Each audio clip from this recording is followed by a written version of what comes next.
जय श्री हरि। तुमेव माता च पिता तुमेव बंधु च सखा तुमेव विद्या द्रविणं तुमेव सर्वमं देव वसुदेव सुतं देवं कंसचानुर्मर्दनं देवकी परमानंदम कृष्णं वंदे जगतगुरुम। जय श्री हरि। प्रभु, इसके पूर्व आप सबों ने श्रीमद् भगवत गीता के 6ठा अध्याय के श्लोक 12 तक श्रवण किया था। इस श्लोक में आसन पर बैठकर ध्यान योग का साधन करने के लिए कहा गया है। अब उसी का स्पष्टीकरण करने के लिए आसन पर कैसे बैठना चाहिए, किसी तरह तो बैठ नहीं सकते हैं, आसन पर ध्यान योग के लिए कैसे बैठना चाहिए, साधक का भाव कैसा होना चाहिए, उसे किन किन नियमों का पालन करना चाहिए और किस प्रकार किसका ध्यान करना चाहिए, ये सारी बातें आगे के 2 श्लोकों में यानी श्लोक 13 और 14 में बताई गई। प्रभु, श्लोक 13 प्रारंभ हो उसके पूर्व आप लोगों से नम्र निवेदन है, यदि आपने वीडियो को सब्सक्राइब नहीं किया है तो अवश्य कर देंगे, बेल आइकन को दबा देंगे, साथ ही कमेंट अवश्य ही करेंगे, शेयर करेंगे ही, लाइक करेंगे। जय श्री हरि। अब श्लोक 13 यानी प्रारंभ होता है। समं काय शिरो ग्रीवं धरण्यंचलं स्थिरः संप्रेक्ष्य नासिकाग्रं स्वं दिशश्चन्वलोकयन्।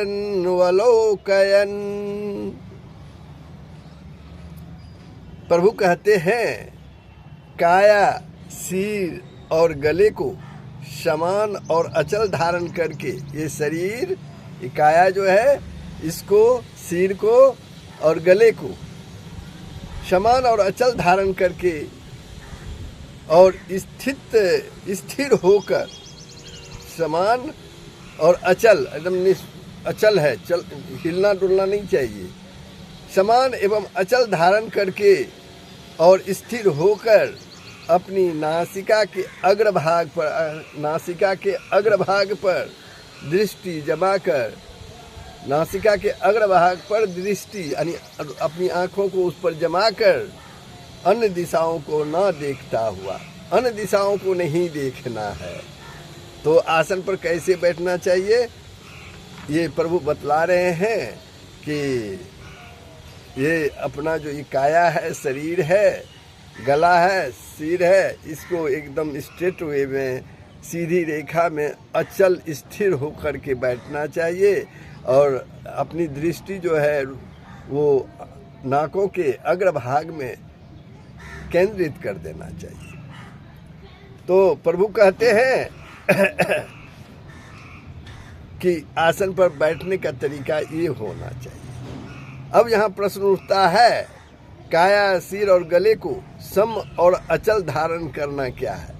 काया, सिर और गले को सम और अचल धारण करना क्या है? जहाँ जंघा से ऊपर, जांघ से ऊपर और गले से नीचे के स्थान का नाम काया है। काया का नाम कौन है? जांघ से ऊपर और गला से नीचे जो शरीर का भाग है उसका नाम काया है। गले का नाम ग्रीवा है और उसके ऊपर का अंग जो है वो सिर कहलाता है। इस गले के ऊपर का अंग सिर कहलाता है। कमर या पेट को आगे पीछे या दाहिने बाएं किसी ओर भी ना झुकाना। कमर या पेट को दाएं बाएं आगे पीछे किसी की ओर ना झुकाना, अर्थात रीढ़ की हड्डी को सीधी रखना, रीढ़ की हड्डी को सीधी रखना।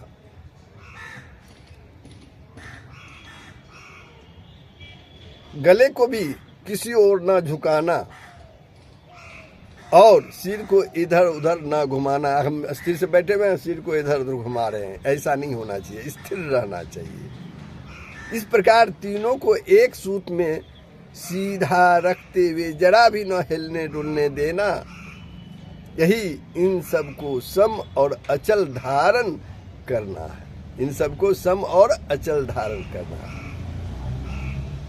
अब प्रश्न उठता है कि काया आदि के अचल धारण करने के लिए कह देने के बाद फिर स्थिर होने के लिए क्यों कहा गया है?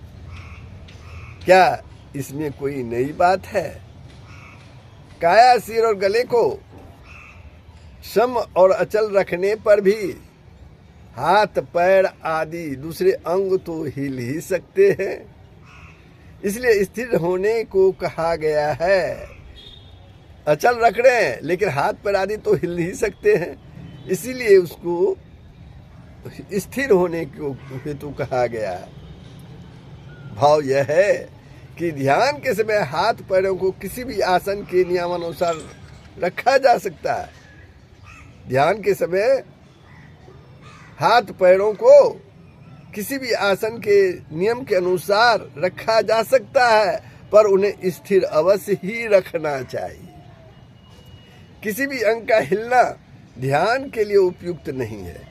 अब ध्यान में बैठे हैं, हाथ हिला रहे हैं, ये उपयुक्त नहीं है ध्यान के लिए। अतः सब अंगों को अचल रखते हुए, सब अंगों को अचल रखते हुए सब प्रकार से स्थिर रहना चाहिए। अब इस श्लोक में एक पद आया है, नासिका के अग्रभाग पर दृष्टि जमाकर अन्य दिशाओं को न देखता हुआ। नासिका के अग्रभाग पर दृष्टि जमाए हुए अन्य दिशाओं को न देखता हुआ, इस कथन का क्या अभिप्राय है? प्रभु कहते हैं दृष्टि को अपनी नाक की नोक पर जमाए, नाक की नोक पर जमाए, दृष्टि को अपनी नाक की नोक पर जमाए हुए रखना चाहिए। न तो नेत्रों को बंद करना चाहिए और न इधर उधर अन्य किसी अंगों या वस्तु को ही देखना चाहिए। अपनी आंखों को बंद भी नहीं करना चाहिए या इधर उधर किसी वस्तु को भी नहीं देखना चाहिए। दृष्टि हमेशा नाक के अग्रभाग पर रखना चाहिए। नासिका के अग्रभाग की भी मन लगाकर देखना विधेय नहीं है। विक्षेप और निद्रा न हो, इसलिए केवल दृष्टि मात्र को ही वहाँ लगाना है। मन को तो परमेश्वर में लगाना है, दृष्टि मात्र को यहाँ लगाना है और मन को तो परमेश्वर में लगाना है, न कि नाक की नोक पर। मन को परमेश्वर में लगाना है, नाक की नोक पर नहीं। इस प्रकार एक प्रश्न और है, इस प्रकार आसन लगाकर बैठने के लिए भगवान ने क्यों कहा, प्रभु ने क्यों कहा? ध्यान योग के साधन में निद्रा, आलस्य, विक्षेप एवं शीतोष्ण आदि द्वंद्व विघ्न माने गए। मतलब निंदा आ सकती है, आलस हो सकता है, विक्षेप हो सकता है, ठंडी या गर्मी लग सकती है। ये सब जो है विघ्न माने गए हैं ध्यान योग। इन दोषों से बचने का यह बहुत ही अच्छा उपाय है। काया, सिर और गले को सीधा तथा नेत्रों को खुला रखने से आलस्य और निद्रा का आक्रमण नहीं हो सकता। नाक की नोक पर दृष्टि लगाकर इधर उधर अन्य वस्तुओं को न देखने के बाह्य विक्षेप की संभावना नहीं रह सकती है। अगर दृष्टि नाक की नोक पर है तो हम इधर उधर जो वस्तुएं हैं उसको हम देखने की हमारे में संभावना समाप्त हो जाती है। और आसन के दृढ़ हो जाने से शीतोष्ण आदि सर्दी या गर्मी द्वंद्वों से भी बाधा होने का भय नहीं रहता है। इसलिए ध्यान योग का साधन करते समय इस प्रकार आसन लगाकर बैठना बहुत ही उपयोगी है, प्रभु बतला रहे हैं। इसलिए भगवान ने ही ऐसा कहा है। अब इन तीनों श्लोकों में जो आसन की विधि बतलाई गई है वह सगुण परमेश्वर के ध्यान के लिए या निर्गुण ब्रह्म के लिए।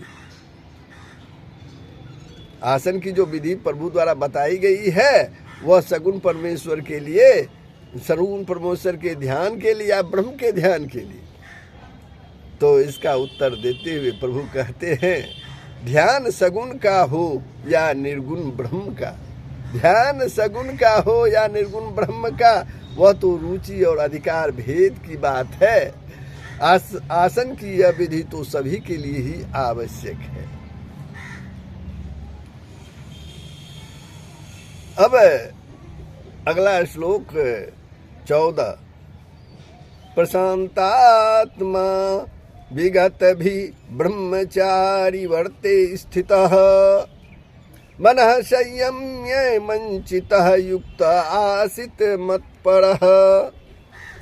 ब्रह्मचारी के व्रत में स्थित, प्रभु कहते हैं ब्रह्मचारी के व्रत में स्थित, भय रहित तथा भली भांति शांत अंतःकरण वाला सावधान योगी मन को रोककर, सावधान योगी मन को रोककर मुझ में चित्त वाला, यानी प्रभु अपने आप में कहते हैं हम में चित्त लगाने वाला और मेरे परायण होकर स्थित हो जाए, स्थित होवे। अब यहाँ प्रश्न उठता है, ब्रह्मचारी के व्रत में स्थित रहना क्या है? ब्रह्मचारी के व्रत में स्थित रहना क्या है? प्रभु कहते हैं ब्रह्मचर्य का तात्विक अर्थ, ब्रह्मचर्य का तात्विक अर्थ दूसरा होने पर भी वीर्य धारण उसका एक प्रधान अर्थ है। और यहाँ वीर्य धारण अर्थ ही प्रसंग के अनुकूल भी है। वीर्य धारण अर्थ भी प्रसंग के अनुकूल भी है। मनुष्य के शरीर में वीर्य ही एक ऐसी अमूल्य वस्तु है, मनुष्य के शरीर में वीर्य ही ऐसी अमूल्य वस्तु है जिसका भली भांति संरक्षण किए बिना शारीरिक, मानसिक या आध्यात्मिक किसी प्रकार का भी बल न तो प्राप्त होता है और न ही उसका संचय ही होता है, जमा ही होता है।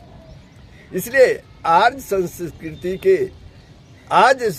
संस्कृति के चारों आश्रम में ब्रह्मचर्य प्रथम आश्रम है, जो तीनों आश्रमों की नींव है। ब्रह्मचर्य आश्रम में ब्रह्मचारी के लिए बहुत से नियम होते हैं जिसके पालन से वीर्य धारण में बड़ी भारी सहायता मिलती है। ब्रह्मचर्य के पालन से यदि वास्तव में वीर्य भली भांति धारण हो जाए तो उस वीर्य से शरीर के अंदर एक विलक्षण विद्युत शक्ति उत्पन्न होती है। वीर्य अगर धारण हो जाए और उसका तेज इतना शक्तिशाली होता है कि उस तेज के कारण अपने आप ही प्राण और मन की गति स्थिर हो जाती है और चित्त का एक तान प्रवाह ध्येय वस्तु की ओर स्वाभाविक ही होने लगता है, जो ध्येय है। इस एकतानता का नाम ही ध्यान है। आजकल चेष्टा करने पर भी लोग जो ध्यान नहीं कर पाते हैं उसका चित्त ध्येय वस्तुओं में नहीं लगता। इसका एक मुख्यतम कारण यह है कि उन्होंने वीर्य धारण ही नहीं किया है। यद्यपि विवाह होने पर अपनी पत्नी के साथ संयम पूर्वक नियमित जीवन बिताना भी ब्रह्मचर्य है। प्रभु कहते हैं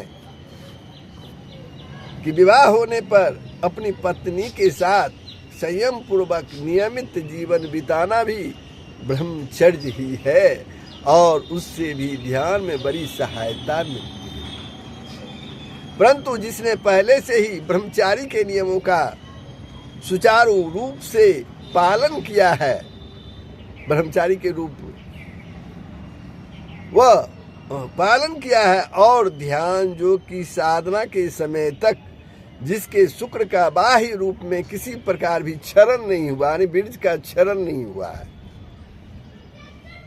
उसको ध्यान योग में बहुत शीघ्र, बहुत जल्द और बड़ी सुविधा के साथ सफलता मिल सकती है। मनुस्मृति आदि ग्रंथों में तथा अन्य शास्त्रों में ब्रह्मचारी के लिए पालन योग्य व्रतों का बड़ा सुंदर विधान किया गया है। उसमें प्रधान ये है, ब्रह्मचारी नित्य स्नान करे, उबटन न लगावे, सुरमा न डाले, तेल न लगावे, इत्र फुलेल आदि सुगंधित वस्तुओं का व्यवहार वो न करे, फूलों के हार और गहने न पहने, फूलों के हार और गहने न पहने, नाचना गाना बजाना न करे, जूते न पहने, छाता न लगावे, पलंग पर न सोवे, जुआ न खेले, स्त्रियों की ओर न देखे, स्त्री संबंधी चर्चा तक कभी ना करे, नियमित सादा भोजन करे,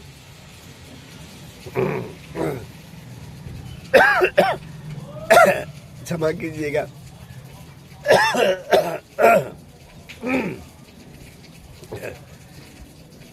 नियमित सादा भोजन करे, कोमल वस्त्र ना पहने, मुलायम वस्त्र ना पहने, देवता ऋषि और गुरु का पूजन सेवन करे, किसी से विवाद ना करे, किसी की निंदा ना करे, सत्य बोले, किसी का तिरस्कार ना करे, अहिंसा व्रत का पूर्ण पालन करे, काम क्रोध और लोभ का सर्वथा त्याग कर दे, अकेले ही सोवे, प्रियपात कभी ना होने दे और इन सब व्रतों का भली भांति पालन करे।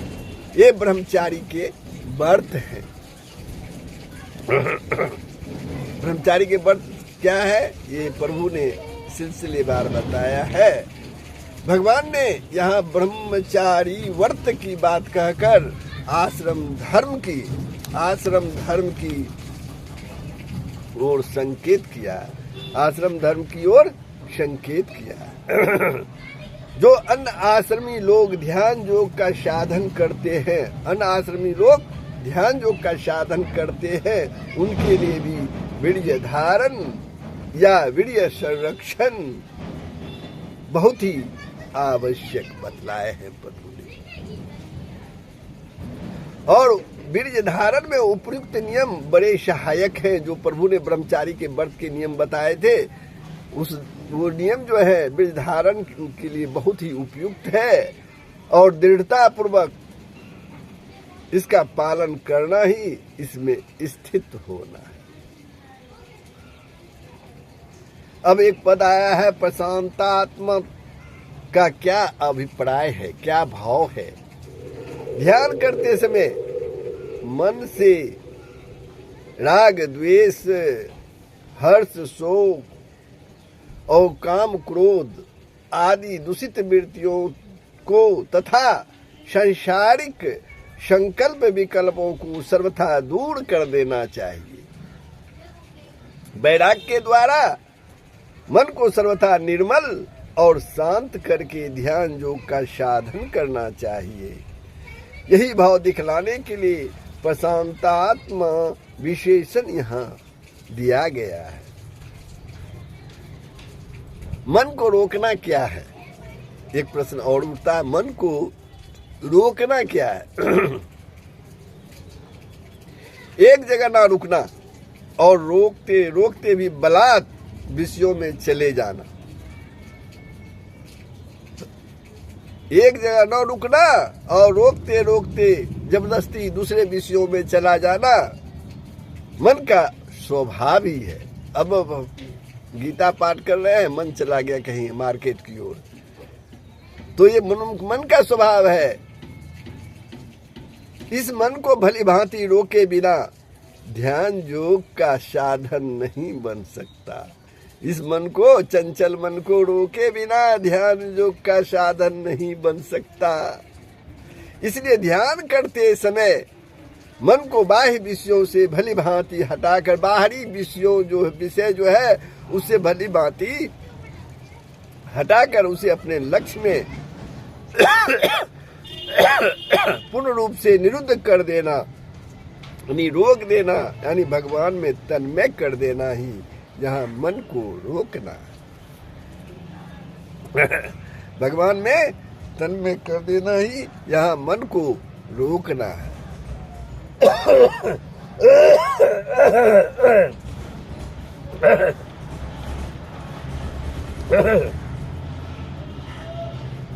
अब भगवान के पलायन होना क्या है?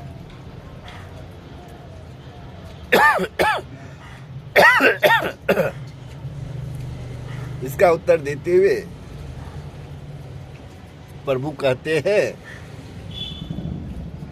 जो परमेश्वर को अपना ध्येय बनाकर, जो परमेश्वर को, भगवान को अपना ध्येय बनाकर उनके ध्यान में चित्त लगाना चाहते हैं, उसके ध्यान में मन लगाना चाहते हैं, वे उन्हीं के परायण भी होंगे उन्हीं के परायण भी होंगे ही। अतएव मत परह पद से भगवान यह भाव दिखलाते हैं कि ध्यान योग के साधक को यह चाहिए कि वह मुझको यानी भगवान को ही परम गति, परम ध्येय, परम आश्रय और परम महेश्वर तथा सबसे बढ़कर प्रेमास्पद मानकर निरंतर लगातार मेरे ही आश्रित रहे। भगवान कहते हैं और मुझी को अपना एकमात्र परम रक्षक, सहायक, स्वामी तथा जीवन, प्राण और सर्वस्व मानकर मेरे प्रत्येक विधान में परम संतुष्ट रहे। इसी का नाम भगवान के परायण होना है। इस श्लोक में बताया गया है कि ध्यान सगुण परमेश्वर का है या निर्गुण ब्रह्म का। ध्यान सगुण परमेश्वर का है या निर्गुण ब्रह्म का। और उस ध्यान को भेदभाव से करने के लिए कहा गया है या अभेद भाव से? भेदभाव से करने के लिए कहा गया है या अभेद भाव से? तो इसका उत्तर देते हुए प्रभु कहते हैं, इस श्लोक में मंचितः और मत्परः पदों का प्रयोग हुआ है। अतः यहाँ निर्गुण ब्रह्म के तथा अभेद भाव के ध्यान की बात नहीं है। इसलिए यह समझना चाहिए कि यहाँ उपास्य और उपासक का भेद रखते हुए सगुण परमेश्वर के ध्यान की ही रीति बतलाई गई है। अब एक प्रश्न और उठता है, यहाँ सगुण के ध्यान की रीति यहाँ सगुण के ध्यान की रीति बतलाई गई है, यह तो ठीक ही है, परंतु यह सगुण ध्यान सर्वशक्तिमान सर्वाधार परमेश्वर के निराकार रूप का है या भगवान श्री शंकर, श्री विष्णु, श्री राम, श्री कृष्ण प्रभृति साकार रूप में से किसी एक का है।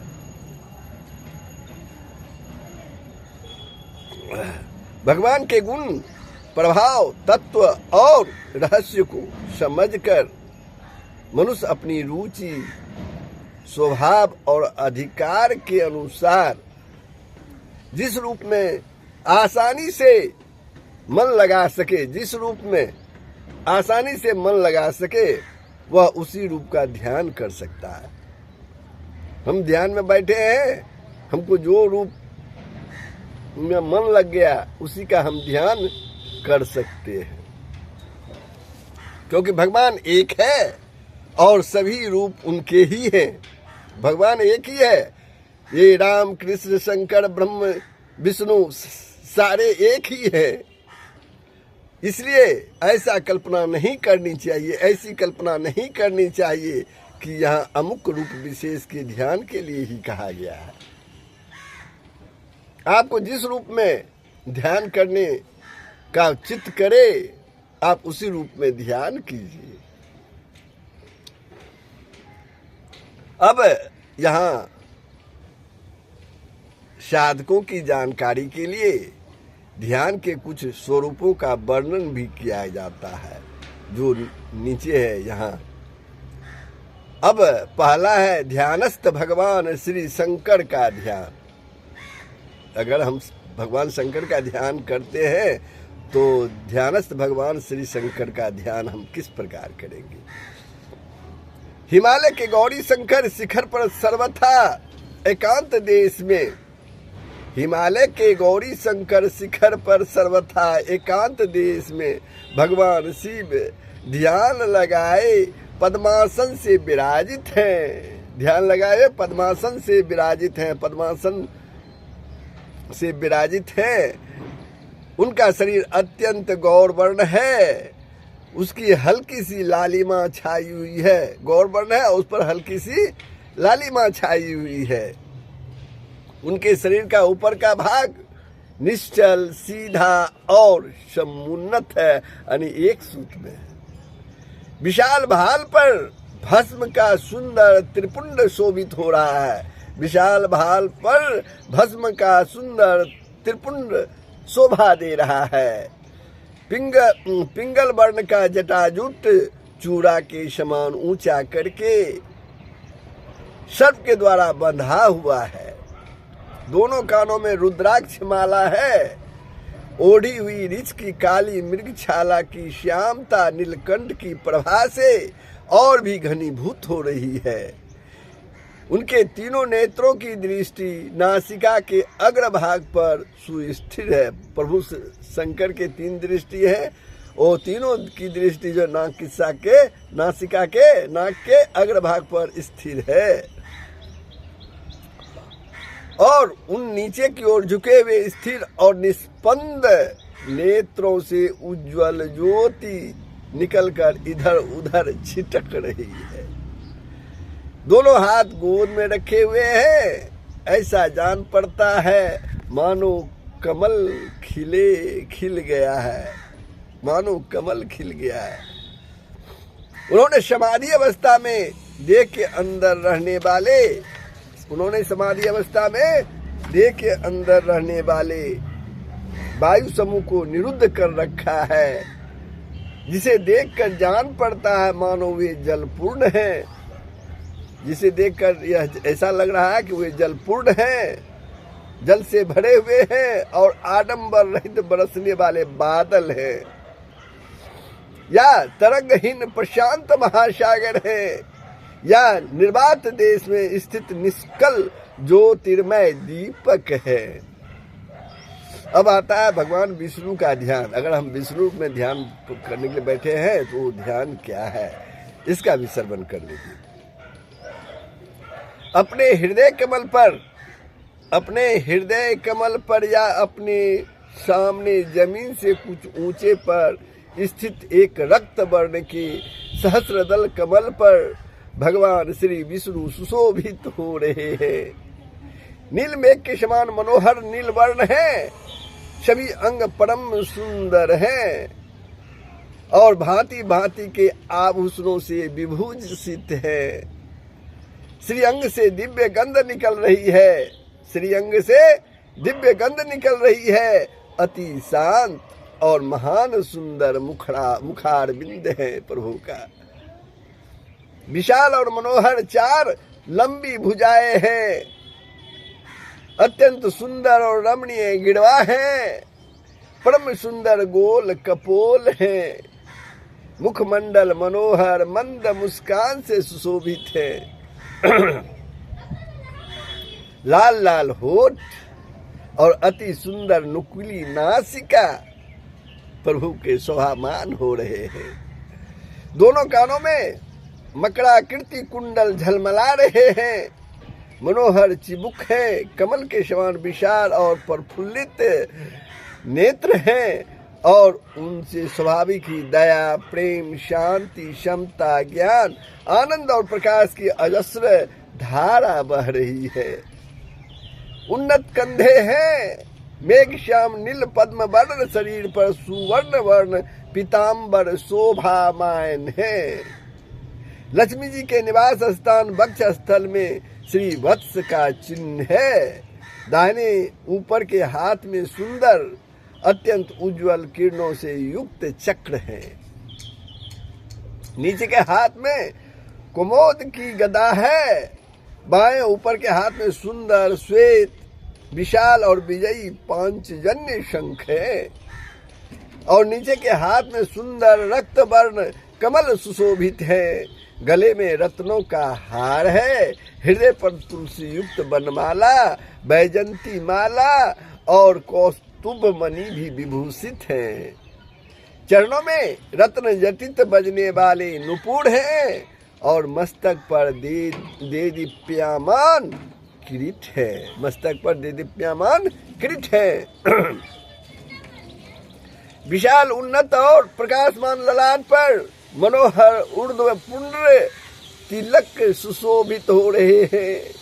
हाथों में रत्नों के कड़े, कमर में रत्न जटित करघनी, भुजाओं में बाजूबंद और हाथों की उंगलियों में रत्नों की अंगूठियां सुशोभित है।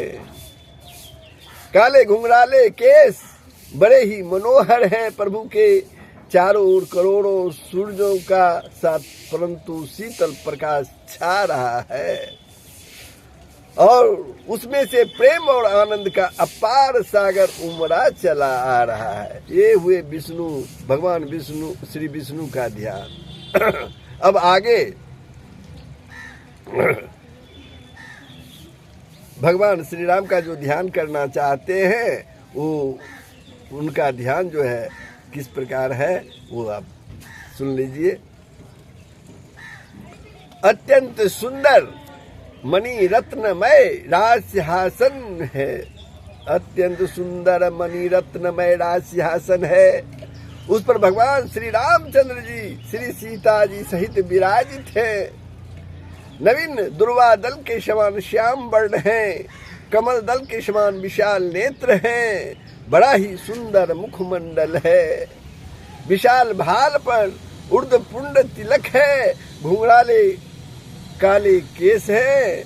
मस्तक पर सूर्य के समान प्रकाश युक्त मुकुट सुशोभित है।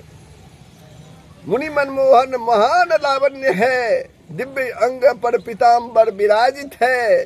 गले में रत्नों की हार और दिव्य पुष्पों की माला है। देह पर चंदन लगा है। हाथों में धनुष बांध लिए हैं। लाल होठ है। उन पर मीठी मुस्कान की छवि छा रही है। बाईं ओर श्री सीता जी विराजित है। उनका उज्जवल स्वर्ण वर्ण है। नीली साड़ी पहने हुए हैं। कर कमल में रक्त कमल धारण किए हुए हैं। दिव्य आभूषणों से सब अंग उनका विभूषित है। बड़ी ही अपूर्व और मनोरम झांकी है। ये थे प्रभु श्री राम का ध्यान। अब भगवान श्री कृष्ण का ध्यान। पहला ध्यान क्या है, किस प्रकार लगाएंगे वो सुन लीजिए। उसके बाद दूसरा ध्यान पर बातचीत करेंगे।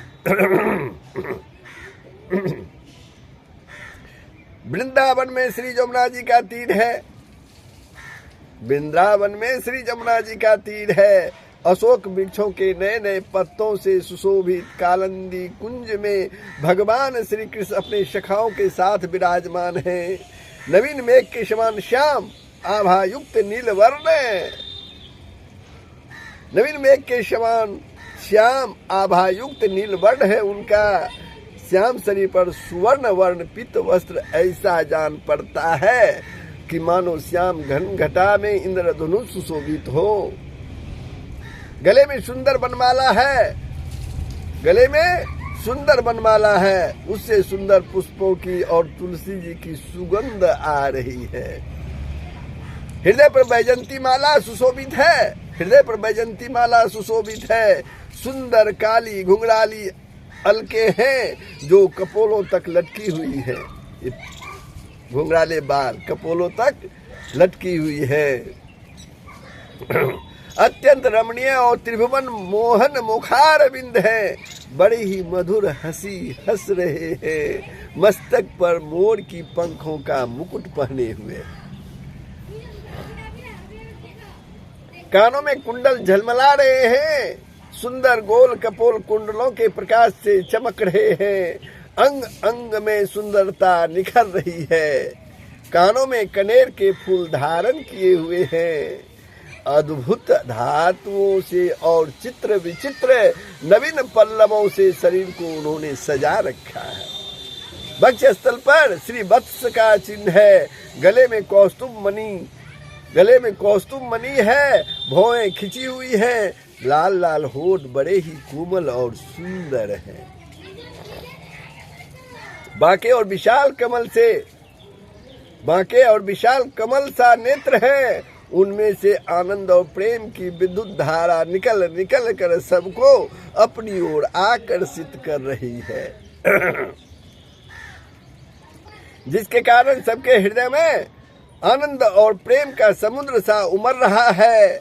मनोहर त्रिभंग रूप से खड़े हैं तथा अपनी चंचल और कोमल उंगलियों को बंसी के छिद्रों पर फिराते हुए बड़े ही मधुर स्वर में उसे बजा रहे हैं, बंसी बजा रहे हैं प्रभु श्री कृष्ण। अब प्रभु श्री कृष्ण का ध्यान दूसरा भाग जो कुरुक्षेत्र के मैदान से जुड़ा हुआ है। कुरुक्षेत्र का रणांगण है, कुरुक्षेत्र का रणांगण है, चारों ओर वीरों के समूह युद्ध के लिए यथायोग्य खड़े हैं। वहां अर्जुन का परम तेजो में विशाल रथ है, रथ की विशाल ध्वजा में चंद्रमा और तारे चमक रहे हैं, ध्वजा पर महावीर श्री हनुमान जी विराजमान हैं, ध्वजा पर श्री महावीर हनुमान जी विराज रहे हैं, अनेकों पताकाएं फहरा रही है। रथ पर आगे के भाग पर भगवान श्री कृष्ण विराजमान है, नील श्याम वर्ण है, सुंदरता की कोई सीमा नहीं है, वीर भेष है, कवच पहने हुए हैं, देह पर पीताम्बर शोभा पा रहा है, मुखमंडल अत्यंत शांत है, ज्ञान की परम दीप्ति से सब अंग जगमगा रहे हैं। प्रभु के विशाल और रक्ताभ नेत्रों से ज्ञान की ज्योति निकल रही है, एक हाथ में घोड़ों की लगाम है और दूसरा हाथ ज्ञान मुद्रा से सुशोभित है। बड़ी ही शांति और धीरता के साथ अर्जुन को गीता का महान उपदेश दे रहे हैं, होठों पर मधुर मुस्कान छिटक रही है, नेत्रों से संकेत कर करके अर्जुन की शंकाओं का वे समाधान कर रहे हैं। उपयुक्त प्रकार से किए हुए ध्यान योग के साधन का फल अब अगले श्लोक में प्रभु बतलाएंगे। प्रभु अगले श्लोक में यानी श्लोक 15 से में बतलाएंगे। अब प्रभु आप लोग यहीं पर यानी श्लोक 14 पर मैं विश्राम लेता हूँ। ये प्रसंग कैसा लगा कमेंट के माध्यम से अवश्य ही बताएंगे, साथ ही शेयर करेंगे, लाइक करेंगे। जय श्री हरि, जय श्री कृष्ण।